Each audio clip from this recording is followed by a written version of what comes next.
Very interesting point. Hello and welcome to today's video. It's going to be a little bit different today because it's going to be an audio only video.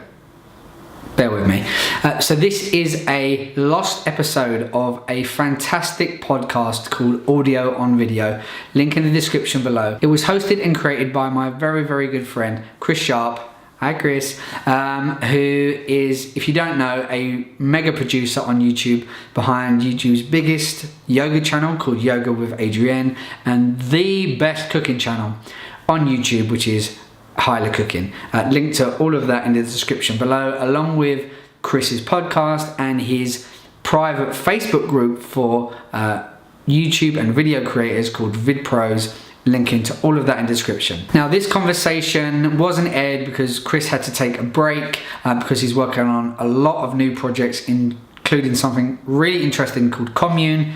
Again, link in the description. Chris, you can pay me later for all of this. This conversation goes to talk about SEO, the algorithm, and we even take some listener questions. So make sure you listen to it all the way through. Chris is a great host as well as an expert, and he's given some great value as well. A quick heads up, this was recorded some time ago, so there are some features that we're talking about that are yet to come out that have actually since come out. So it's actually really interesting to see if our predictions for some of those features actually come true. Please join in the conversation as the episode is playing.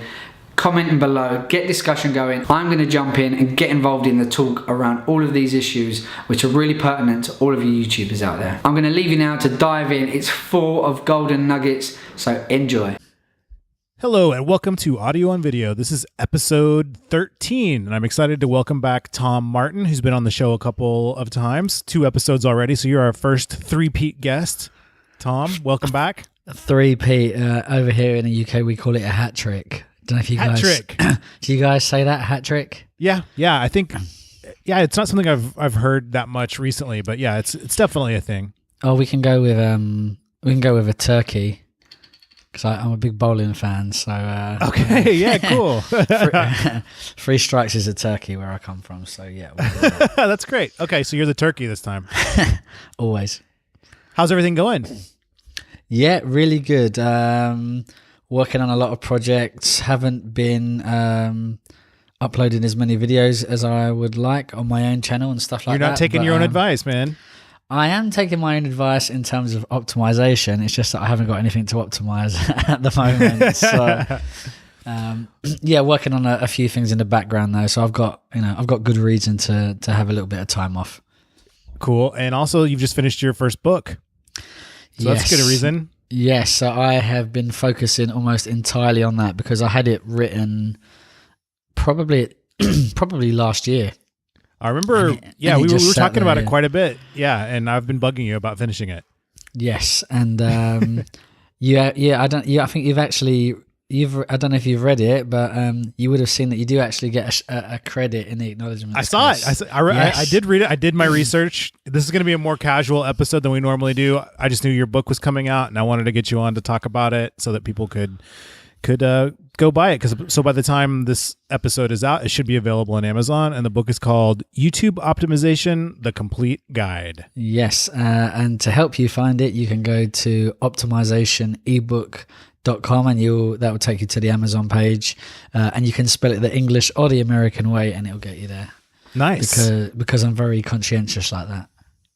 Well, I have read the book. I do like this book is very fast, concise, and actionable, meaning that I feel like anybody, no matter where they are in their with their channel, they can find a lot to get out of this, and I've already implemented a few things. I won't tell you exactly what yet, but we'll get into it. Damn. Yeah, it's there's nothing in there that is top secret. There's no secret sauce. It's all kind of what I would say is kind of foundational, laying good groundwork with metadata and, preaching about consistency. There's no secret tips, there's no hacks, there's no shortcuts. And I don't claim that there are anything like that in the book, but these are techniques that I have used for years, and to be entirely honest, Chris, there's a kind of a big part of me that, you know, I worked for one company for many years and ran their YouTube channels in a certain way, and you know, we've spoken about that in a previous podcast. And recently, I joined a new company, and you know, had a new set of channels to look after, and that included launching some new ones and reinvigorating some older ones. And you know, it's very comforting to see, you know, very good results very quickly based on exactly the same techniques that I've used on various different channels over the years. So glad to see that, you know, what I've done in the past hasn't been a fluke or kind of a one-hit wonder, and you know, these techniques do work, and they have worked for years, and they still work to this day. So hopefully, one of the things hopefully that stuff will work for, you know, anyone else that does read the book. Definitely. And yeah, you're right. It's not, you aren't going into the weeds too much, like getting into like the obscure stuff. This is the core stuff that you need to be doing. And the thing that I like so much about this book is it's all laid out in a super easy way to jump in and get the information that you need. And also, well, I'll be honest, I buy a lot of stuff. I buy a lot of training that has to do with internet video because I want to see what other people are doing. So I probably buy more than I should, but I don't want, you know, like all it takes is to get a little bit out of it to make it worth it. But man, there's like expensive stuff out there that's far inferior to your book. Like, I'll just tell you, I don't know what you're planning. I noticed you have a thing in here for bonuses and stuff. So that I haven't seen yet, but, that's because I haven't built it yet, Chris. And well, I'm going on well, yeah, but I'm going on vacation tomorrow, so it will be built. Don't worry. Even if my eyes fall out of my skull, it will be built. But yeah, it's just kind of videos and stuff like that, just to make things even more clearer. So it's not a kind of you know, you have to. It's all the bonuses are free. There's nothing in there. Like, if you don't visit any of the bonuses, you won't miss out. It's all, you know, kind of extra techniques. Well, sometimes it's really helpful just to look over someone's shoulder and see what they're doing. I don't know what you have planned on having in there, but yeah, so it's kind of a few worksheets. So for example, I've got like a tagging checklist, so you can make sure that all your tags are hitting the right spot when you upload. There's a benchmarking spreadsheet that's got some formulas in it, so you can benchmark your YouTube channel before you start making any changes, and then as you track your metrics over time, it will also track the percentage growth or decline for you. So you know, just basic stuff, but tools that are really useful, and hopefully will help people in their channel and their journey on their channel. I also like that you get really deep into watch time and session time, which are two of the things that I feel like are de-emphasized in a lot of the other YouTube training that's out there. I mean, not training from YouTube, but a lot of people out there teaching YouTube optimization don't really nail it like you have it nailed in here. Well, I've got the utmost respect for, you know, to me, like people like Matt Guillen, who we both know and revere, is like the godfather of the YouTube algorithm. And I look forward to his posts probably more than anyone else.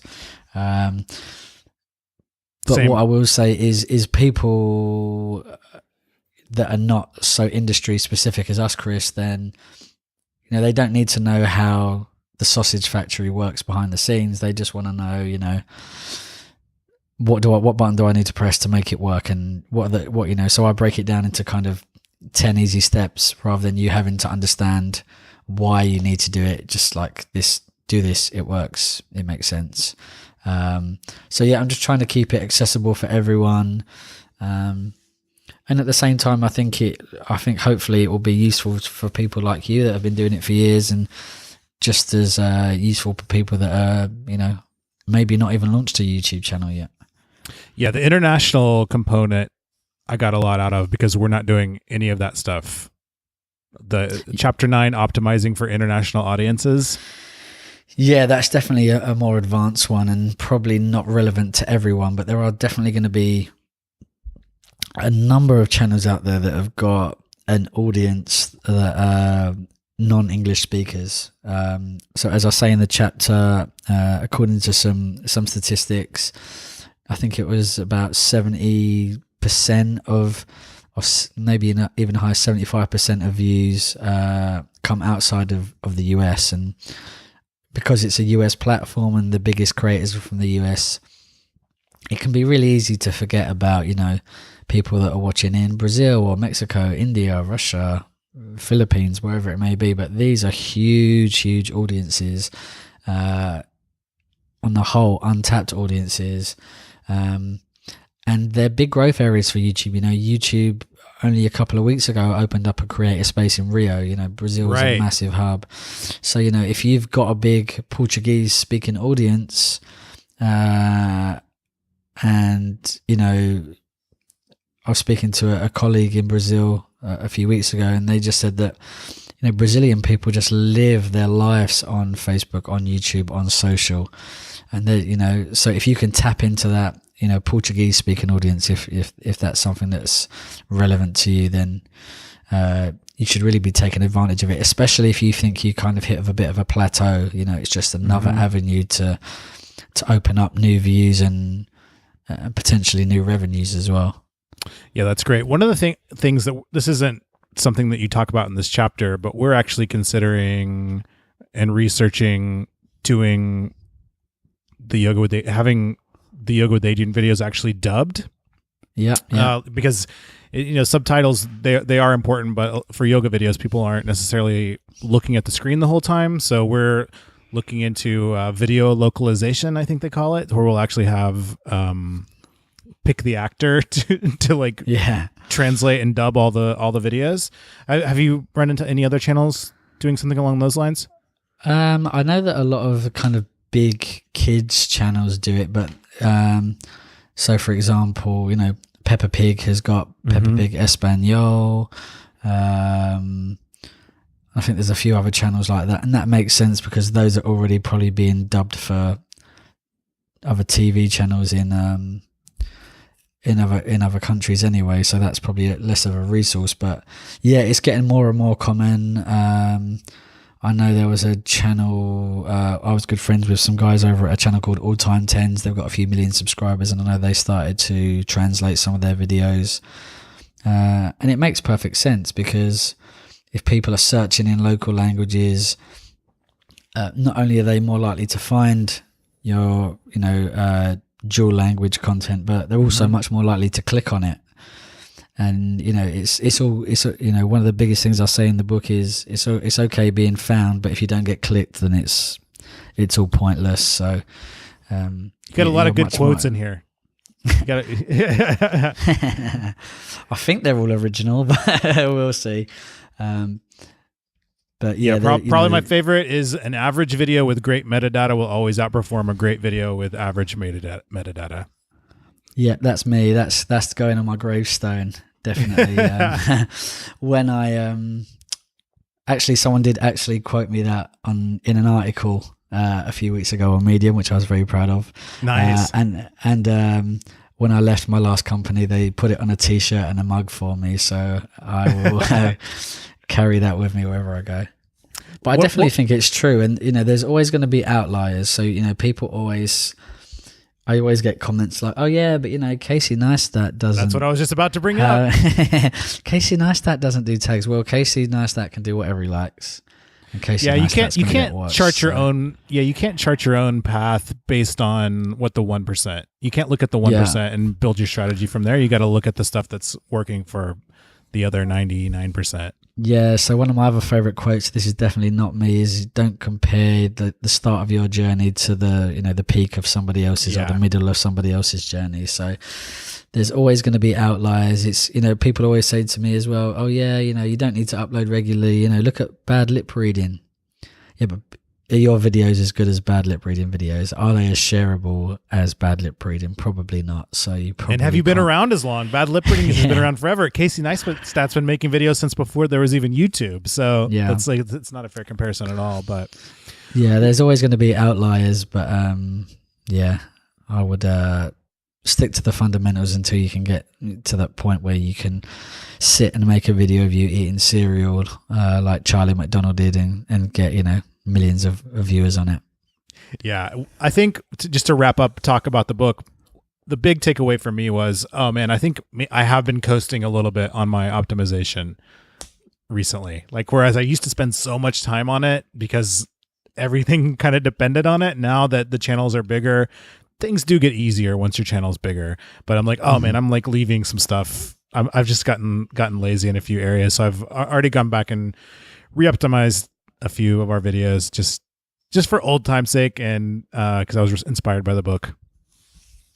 That's really good to hear, because it does definitely work, and it's not always going to mean, a transformation overnight for every video, but even if it's just a small percentage gain here and there, it's worth it.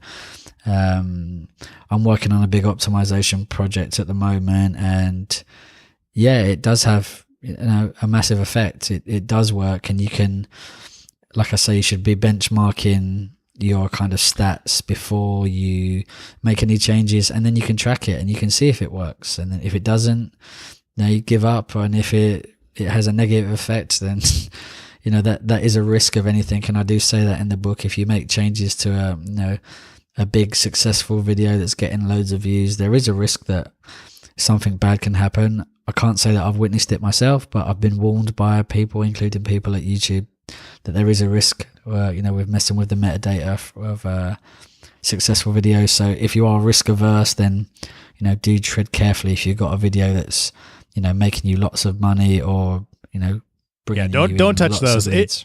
I've accidentally knocked a few out by over optimizing, I guess, or optimizing incorrectly. If you're at number one, just leave it alone. Yeah, exactly. Yeah. There's always part of me that wonders, but what if, Me too. I've got 15 million views in the last, 6 months, but what if? Could it be 30 if I change that or change this? But, if it's working, tread carefully. Yeah. Well, once again, congratulations. It's a great book, and I would encourage everyone that has any interest in YouTube to check it out. And especially even organizations, if you have people in your organization that are uploading and doing the optimization, you should get this book for them and have them use the benchmark sheet. And what's the URL again, Tom? Optimizationebook.com. Okay, cool. So we're going to wrap up talk about the book, but I do have some questions for you that were submitted to the VidPro community on Facebook, which if you're listening to the show and you're not a member, go to vidpro.com. It's a great group.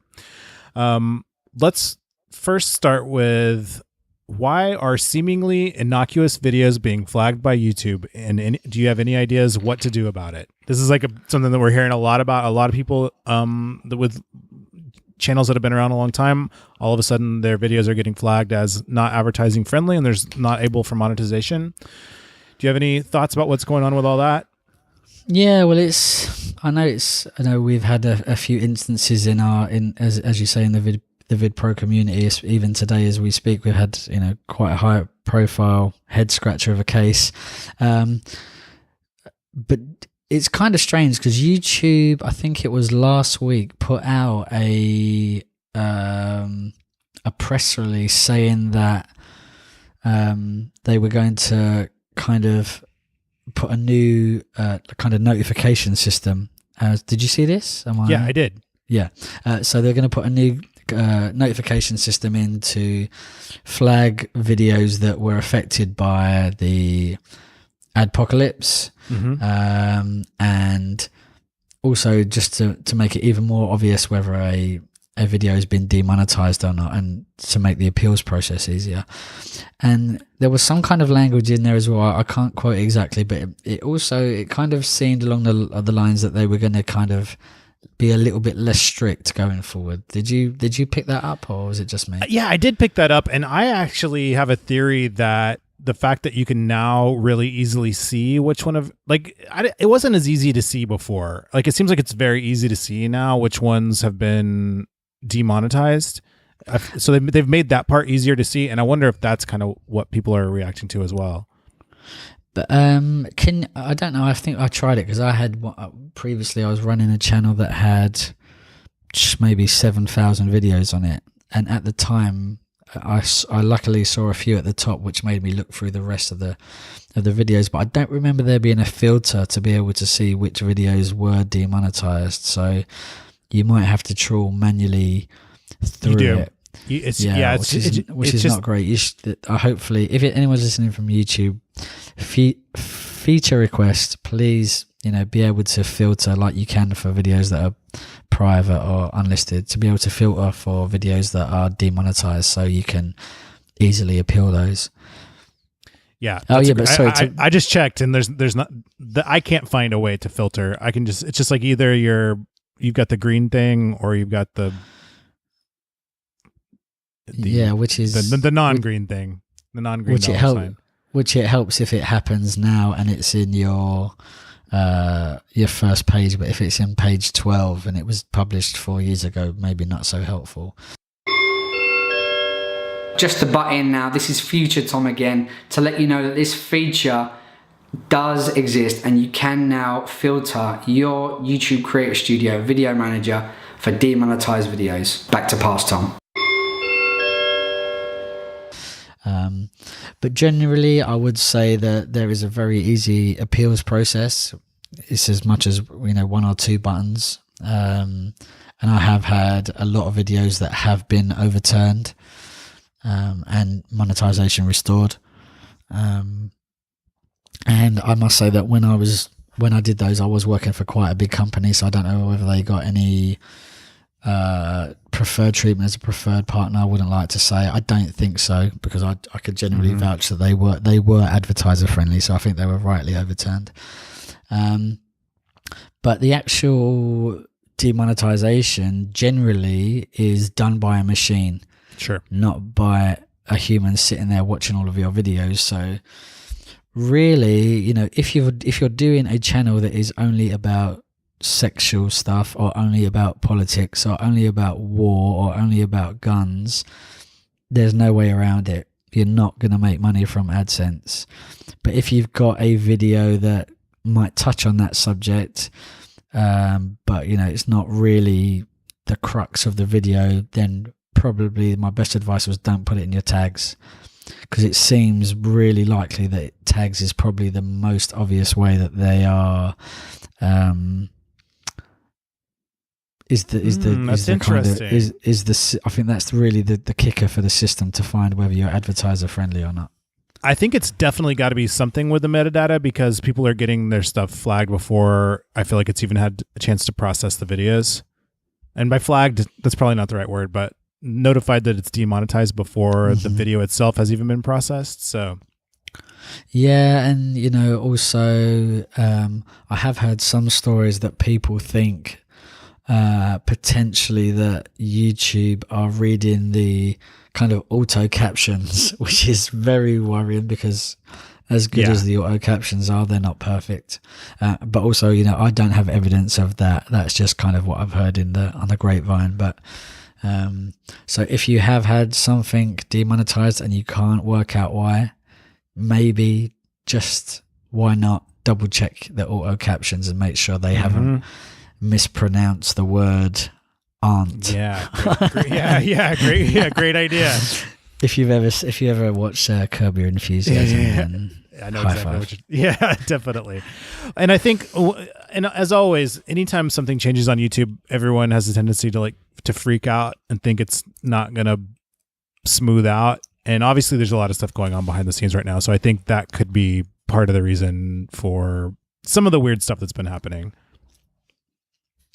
Yeah, definitely. No, it's constantly evolving. It's a constantly evolving system. It's, there's not, it wasn't like they built the algorithm in 10 years ago and it's just stayed the same. It changes so often, and it could be little. And then another thing is that they test things on certain users. So sometimes you'll see that someone's seeing something different from you, or you've seen a feature that no one else has seen yet, or so it's hard to it's hard to keep abreast of, but you need to keep your finger in all the pies and follow people like you and Mark Robertson and Tube Filter and Video Inc. and those kind of places, and keep your finger on the pulse as much as possible, really. Definitely. Okay, question number 2. What is the most common landmine a new YouTuber steps on as they get started, and how do you avoid it? It's a pretty broad question. But. Yeah, I'd say that probably the biggest landmine is not when you start. It's probably even before you start, and that's knowing 1, what your goal is on the platform, 2, having a strategy of how you're going to get there, and 3, kind of just. I think there's a lot to say for just getting started. I know that on a lot of projects that I've worked on, I've just taken so long. I've kind of killed myself by Same here. Overthinking and perfection. But there is something to be said for getting stuff set up correctly before you start. So that's, like we've spoke before, keyword research. What are people searching for? There's no point starting a YouTube channel on a subject for which there's zero audience.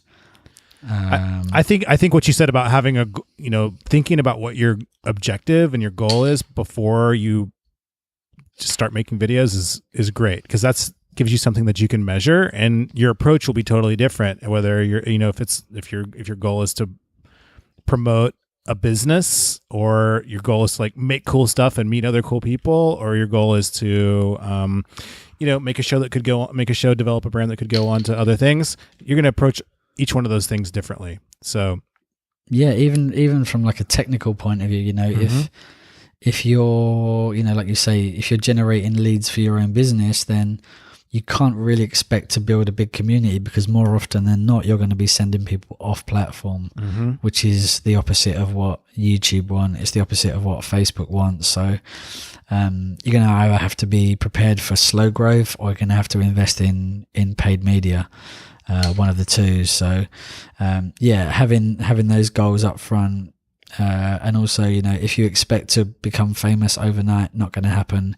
If you expect to get to 100,000 subscribers pretty quickly, most likely not going to happen for a number of years. And certainly if you're expecting to become a millionaire via AdSense, then time to wake up. Thanks for the real talk there, man.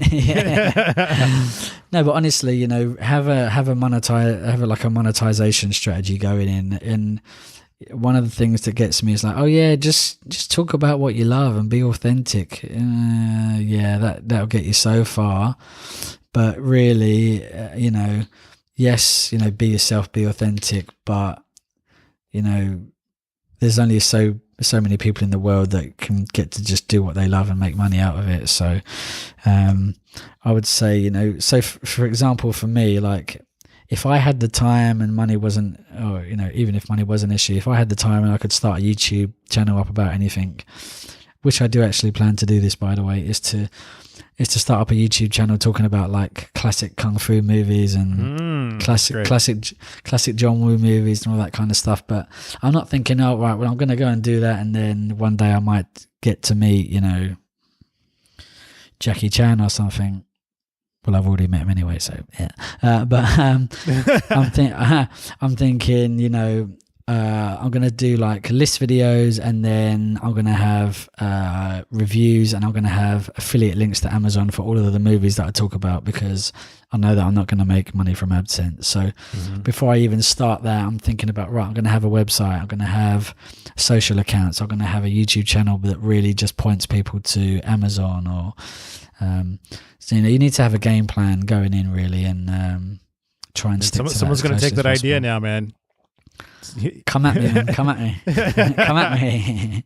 Well, this is another great point, actually, you raised, Chris, that, there's no real thing as competition on YouTube, because there's space for, how many yoga channels are there? How many cooking channels are there? How many movie channels are there? How many gaming channels are there? And we've always tried to be friends with other, we always wanted to make friends with people that were in our, I don't think we've ever been competitive towards anyone that was in either one of our niches. And there's absolutely no need, because it's not like, in the days of TV where you're either watching NBC at 9 o'clock, or you're watching CBS at 9 o'clock, you know, you can watch all of these channels all of the time. You can be subscribed to 9 yoga channels. You know, you can be a subscriber to Yoga with Adrian. You can be a subscriber to Fight Master Yoga. There's no, why they're not mutually exclusive. So No. if anything, the more channels there are in that niche, it shows that there is a hunger for it, and there's money to be made, and there's an audience to be created. But then you just got to ask yourself, so let's say you want to start a yoga channel or a gaming channel, of which there are many. What can you bring that's unique? What is your message? What is your tone of voice? What sets you apart from the crowd? Why am I going to click on, you know, Joey's yoga channel as opposed to, you know, Adrian's yoga channel? So that's another thing that I think you need to have, you know, going in. And I just don't know how much pre-planning people are doing before they go in. Right.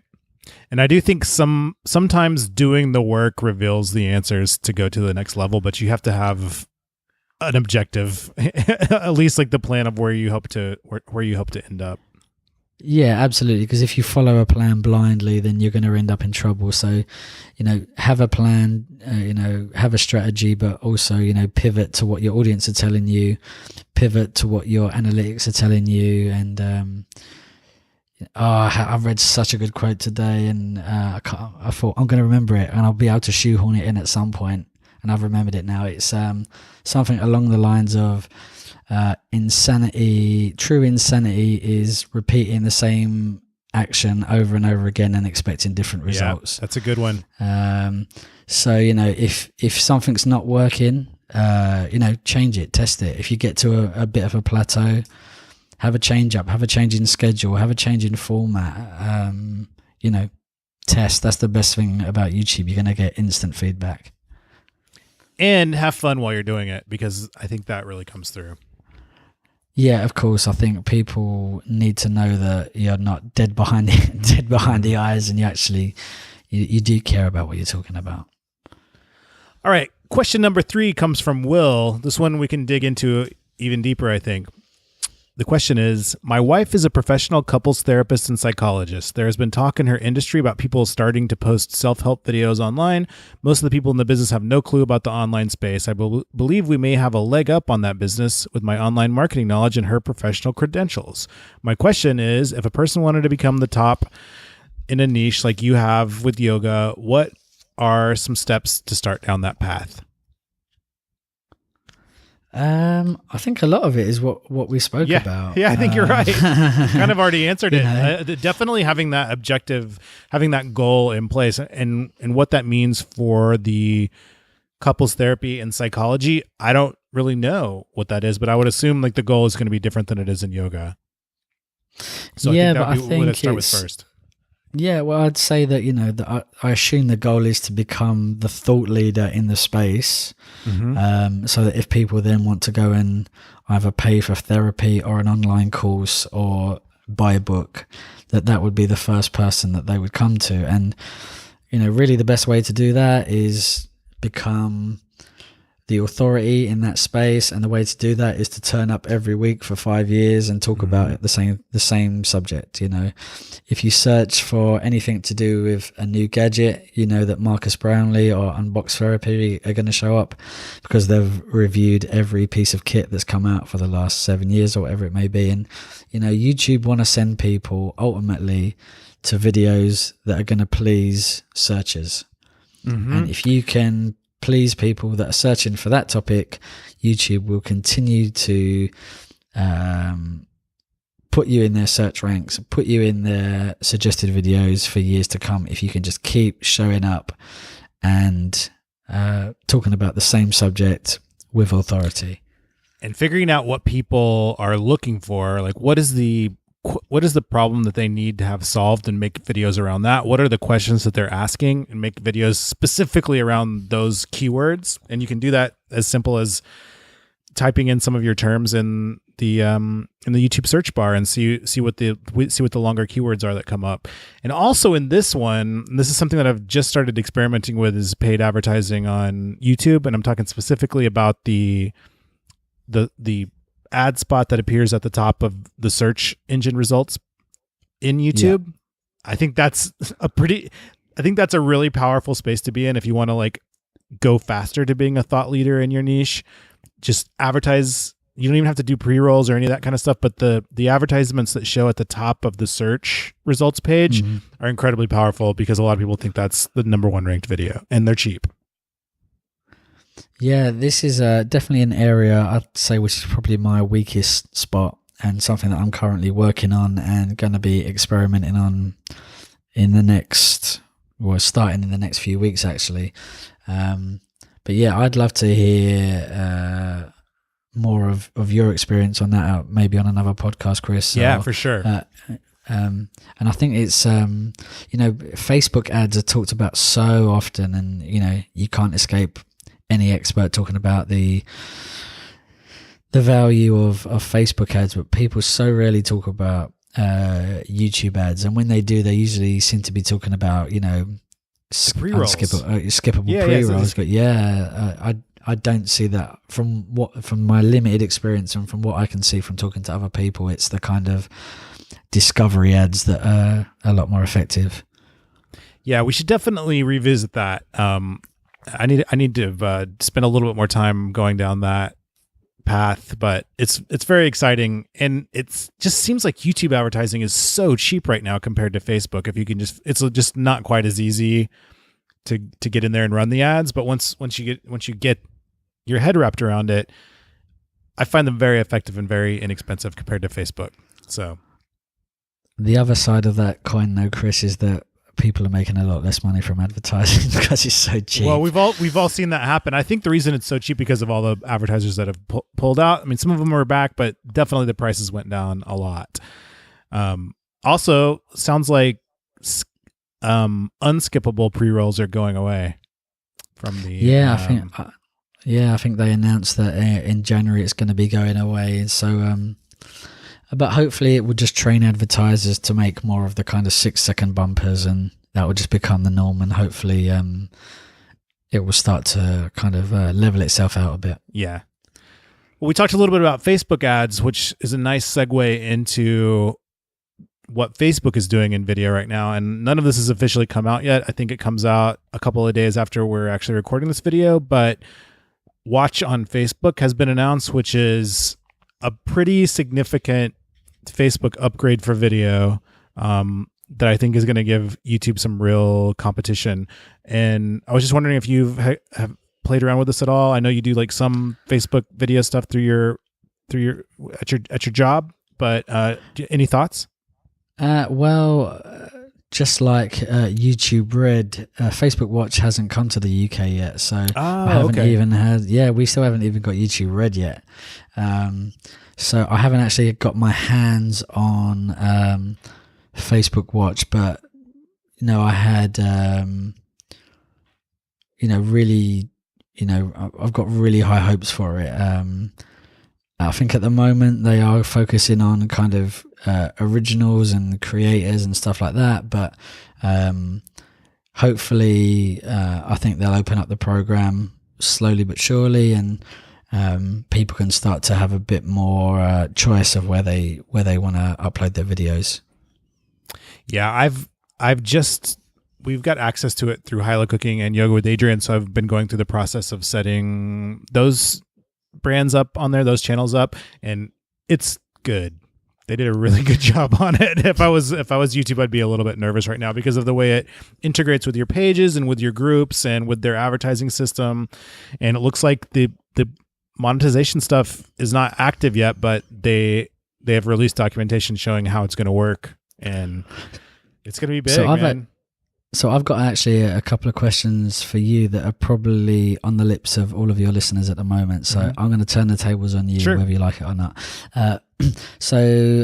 Firstly, how a lot of people are probably wondering, how do you get an invite to something like that, because there's a lot of people in your group that have got significant audiences and stuff like that. So did you already have like a Facebook account manager? Is it because you've got a certain size audience already? Did you get did you get courted by Facebook?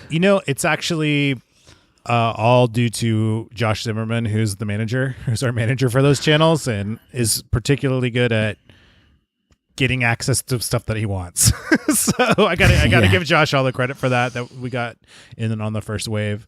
So love Josh. So it's all Josh. Yeah, that's great. The second question I was going to ask was, from what I can see in the kind of promotional material, it looks as if the show gets its own page separately from, say, like Hyla's page. It does. Is that the kind of messaging, and does that mean that is that an auto-generated page, or is that a page that Hyla will now have to go in and look after as well? It is another page to look after. It's different than a regular Facebook page in that it's kind of like a YouTube channel. It's it's kind of like you've added a YouTube channel to your Facebook platform. But if anyone's seen the promotional video, it does look eerily familiar, doesn't it? It looks like it looks and feels very much like YouTube.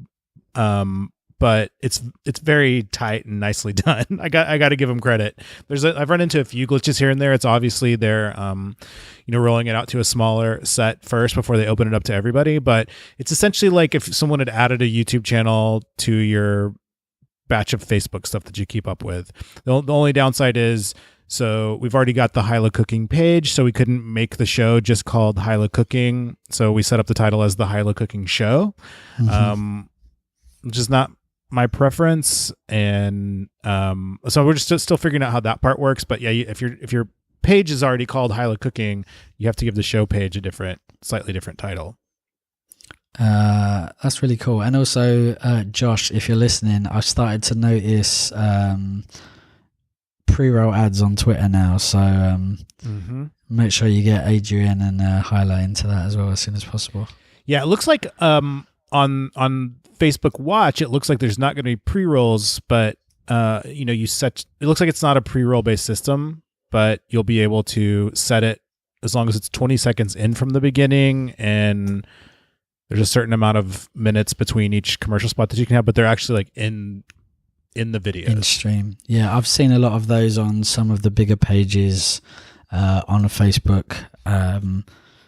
Since starting to work on Facebook, I've actually become a much bigger consumer of Facebook because I just like to dive in and see what other people are doing and be nosy. And yeah, I've started to see a lot of ads on some big pages like the Dodo and some other big US pages. So yeah, it's definitely coming, and that's not inside of those are not inside of YouTube Watch. That's just normal in the feed.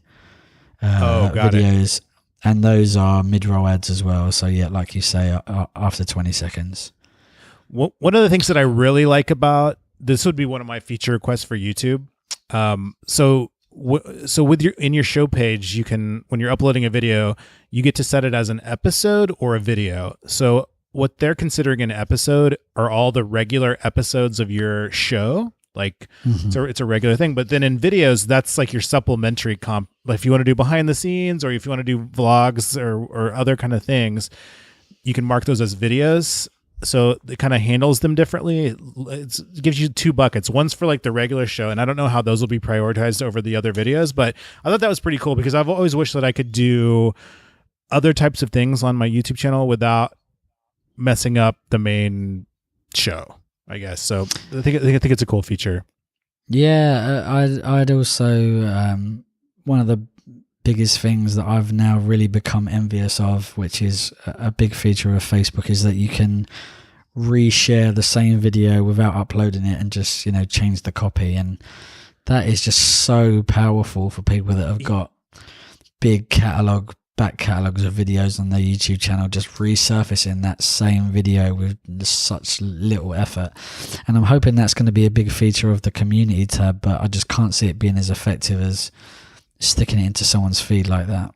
Well, there's this is an area that I haven't delved into that deep. There's a whole tab for cross posting where you can set up other destinations on Facebook and even like schedule the video to go out to those destinations, all from this one screen. So the community feature, that would be essentially tying it into a Facebook group. So the group stuff would be the community. So you can set it if you want all your videos to like promote to the group as well. It looks like that's possible. It's not live yet and it won't go live until next week. So then I'll have more information, but this is definitely something that we should get together and talk about again soon. Yeah, and have you, while we're kind of talking about features, have you heard anything from any of your contacts about the YouTube community tab? No, I have no idea what happened with that. I figured it would be out by now, but I haven't heard anything or seen anything.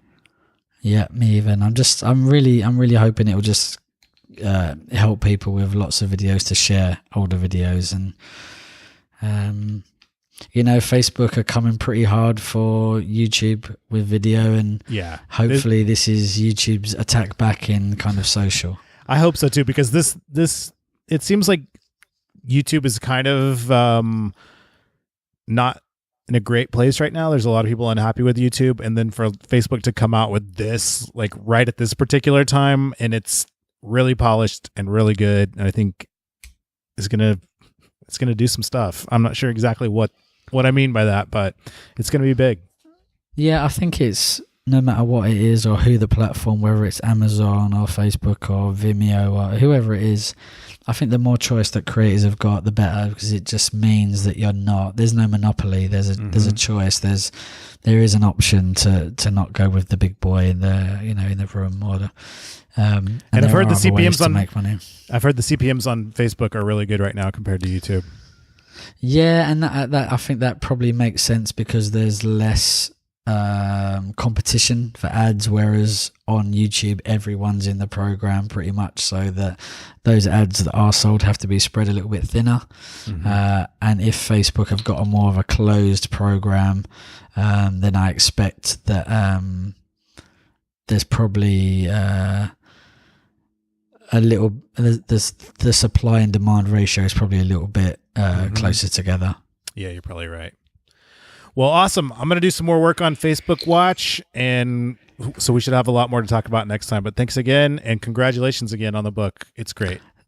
Thank you, and thank you to everyone that helped me put it together, including you and some of your lovely members of the VidPro group who also gave me permission to use lots of great thumbnails and screenshots in here from the VidPro group. So. Yeah, there's going to be some familiar faces in there. All right, awesome. Thanks again, Tom. Talk to you soon. Thanks, Chris. Cheers, bye. Guys, I hope you enjoyed that. Links to other episodes from audio and video down below, as well as all of Chris's other projects. You'll also find links to my book and all my other goodness. If you love that kind of discussion, fear not, there's lots more coming because I'm going to be launching my own podcast later this year. So make sure you're subscribed so you don't miss when that launches. Let me know who you'd love me to interview for the podcast, whether it's a YouTuber, YouTube expert, whatever it is. And you can check out the rest of the videos I've uploaded this month for Veda by clicking on this playlist. See you soon.